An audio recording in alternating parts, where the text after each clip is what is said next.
guys! Welcome back to my channel. And for today's video is tutuloy na natin yung ating daily bread for July 13.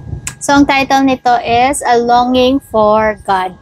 Pero bago yan, kung di pa po kayo nakaka-subscribe sa aking channel, please do subscribe para updated tayo sa mga newest video na ina-upload ko. So let's go mga kapatid! When Connor and Sarah Smith moved 5 miles up by the road, their cat S'mores expressed his displeasure by running away.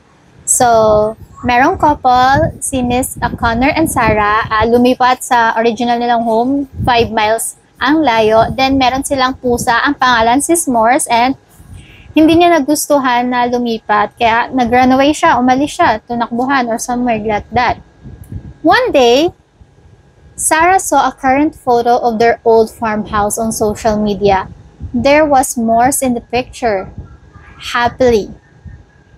So, ayun nga, nakita niya, one day nakita daw niya yung old bahay nila or yung farmhouse nila, and nakita niya yung pusa niya nandun sa picture, si S'mores. And happily, the Smiths went to retrieve him. S'mores ran away again. So, nung nakita nga nila na sa picture si S'mores, pinuntahan nila yung bagong may-ari ng bahay and kukunin sana nila ulit si S'mores. Pero si S'mores o yung pusa is tumakbo ulit. Ayun. This time, the family that had purchased their house agreed to keep S'mores too. The Smiths couldn't stop the inevitable. S'mores would always return home. So, this time, dami nakabili ng bagong bahay ng farmhouse nila and nag-decide na i-keep na lang si S'mores yung pusa nila. And yung couple na Smith is hindi mapigilan ang pagtakbo ng S'mores na always bumabalik doon sa bahay na yon. So in Nehemiah 2:3, itong sinabi, Nehemiah served in prestigious position in the king's court in Susa, but his heart was elsewhere.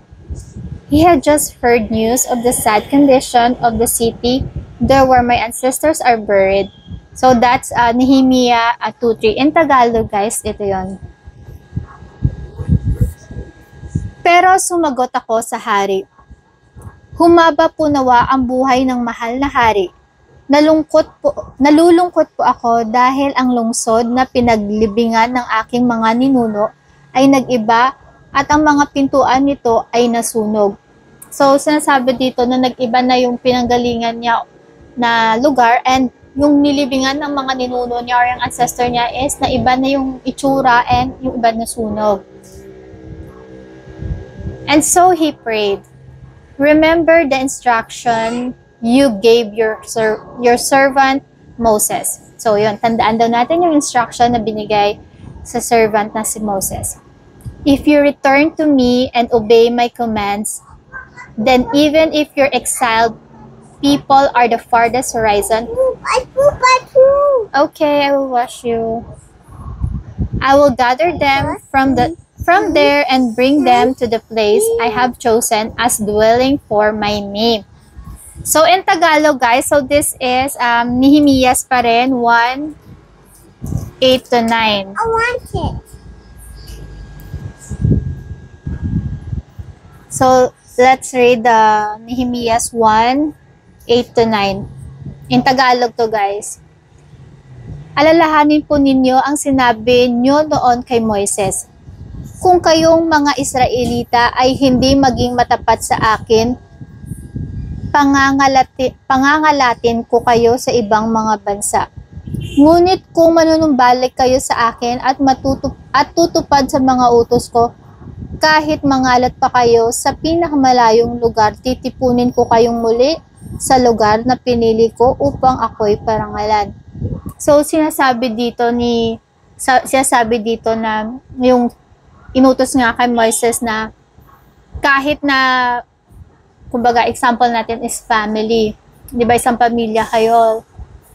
Tapos, pag nag-asawa sa asawa na kayo, di ba, nagsililipatan na, umaalis na dun sa original ninyong bahay, and then kung saan na napupunta. Pero kung yung kahit na naghiwa-hiwalay kayo at si Jesus pa rin ang sentro ng buhay nyo at tinutupad pa rin ang mga utos niya and salita ng Diyos, is darating pa rin ng araw na lilipunin kayo or pababalikin, titipunin at magkikita-kita kayo ulit at dadalhin dun sa lugar na pinangako ni Jesus para siya ay parangalan. So, parang meron pa rin tayong returning home. Kahit na saan tayo mapuntang lupalop ng mundo, basta nasa puso natin si Jesus, talagang makakauwi pa rin tayo sa pinangako niyang paraiso or pinangako niyang lugar para sa atin. Home is where the heart is, they say. In Nehemiah's case, longing for home was more than being tied to the land. It was communion with God that he most desired. Jerusalem was the place I have chosen as a dwelling for my name. So, yun nga naririnig natin, di ba? Home is where heart is. Pero sa case daw ni Nehemiah, longing for home was more than being tied to the land. Kumbaga, hindi lang basta home ang tawag nga doon sa, yung parang dahil nasanay ka na dito na ako lumaki or something. Pero, yung tinatawag niyang home is a longing for a God. Ayun, it was communion with God that he most desired. And ang Jerusalem daw ang place na pinili para parangalan ang pangalan niya. The dissatisfaction of sense deep down is actually longing for God who are yearning to be home with. Diba, may mga times talaga guys na diba pag nabumubuo tayo ng pamilya bago pa lang, we're always longing for dream house natin, mga ganon. Nag-upisa tayo sa maliit, then meron tayong mga dream house, diba? Then pag na-achieve na natin yung dream house na yun, may time pa rin naisip natin, bakit parang may kulang pa rin. Kasi nga, walang Jesus sa puso natin o sa buhay natin. Pero kung ang home natin is where God is, yun ang, kumbaga, yun yung magsasatisfy sa longing natin. And huwag nating asamin yung mga material things here on earth. Yun. Dapat magkaroon tayo ng tunay na relasyon sa Panginoon. So, ito guys, pwede nyo itong pag-isipan or i-share nyo rin sa comment section. What's your idea of home and why? In what ways do you sense yourself longing for God? Ako sasagutin ko to guys What's your idea of home and why? May idea of home.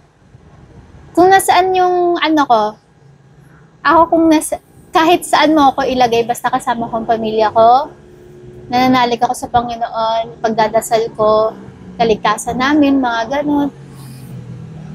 Kumbaga, si Lord ang center of our relationship ng isang pamilya. Okay na ako doon. Kaya kami, nakailang lipat-lipat na kami, pero we're okay. We're not, hindi kami yung parang hindi nakakontento or something. Kahit saan mo kami ilagay na bahay, okay kami, mapalaki man, umaliit, yan. Okay na okay. Basta, kasi nasa puso namin ang Panginoong Jesus. And in what ways do you sense yourself longing for God? Ayan, pwede nyo guys yan i-share dyan sa comment section. So, let's end this with a prayer. Father, help me understand that only you can satisfy my longings. Help me be at home with you, no matter where I am. So, ang ganda, no? So, parang sinasabi dito, every time na may namimiss ka, or may naalala ka, dasal lang. Pwede kang magdasal sa Panginoon kahit nasaan ka at kahit anong ginagawa mo. Tunay na relasyon kay Lord, guys. Ayun. So, thank you so much for watching and see you again for our next Daily Bread. Bye!